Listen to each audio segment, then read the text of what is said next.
the thing that surprised me was, did I ever expect to start a company? That surprised me. And I want to just pick up from that point. A lot of us struggle with self-leadership. Yes. And from what you've just explained, it appears that you started to practice self-leadership from a very early age.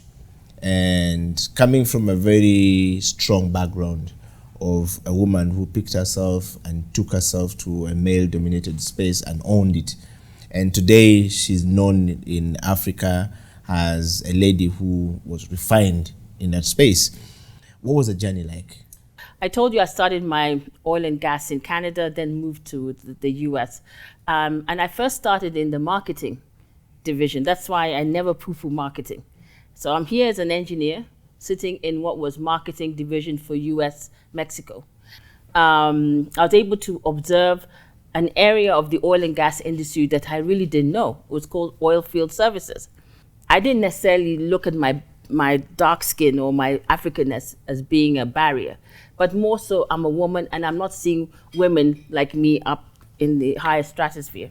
I remember one sales manager, I decided I wanted to go purely into sales. So I went to the region sales manager for US in the company that I was at, and I said, look, I would like to apply. I'm actually an engineer. I've done my time in marketing, and I think I have something to contribute.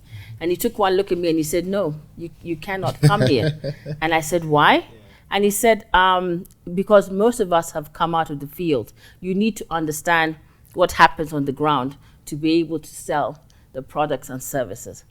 I walked out of there fuming, saying what a racist man he was. But do you know, if I were to ever see him again, I'd give him the biggest hug, because he was the impetus. I said, okay, you want me to go into the field? I will go into the field. So I left a very cushy office in Houston and moved into the field. And the rest is history. I went into this fascinating area and I said, I've got to make a name and a way. And the name didn't necessarily mean I'm going to be a president, but just to be able to say, look, a foreign woman can come here and make an impact. And you cannot make an impact by yourself. You have to have people that help you in that journey as well. So I was always very good with networking, always very good to talk to other people besides my bosses and ask them, what is it that you did? Because everyone's journey is different, but you can pick up on certain areas. My name is Engineer Elizabeth Rogo. I'm an oil and gas engineer based in Nairobi, Kenya. I'm also the founder and CEO of TSAVO Oilfield Services. We're a technical premier consulting firm dealing in the energy space, specifically in oil and gas. I'm also passionate about women in the energy sector, particularly the African woman.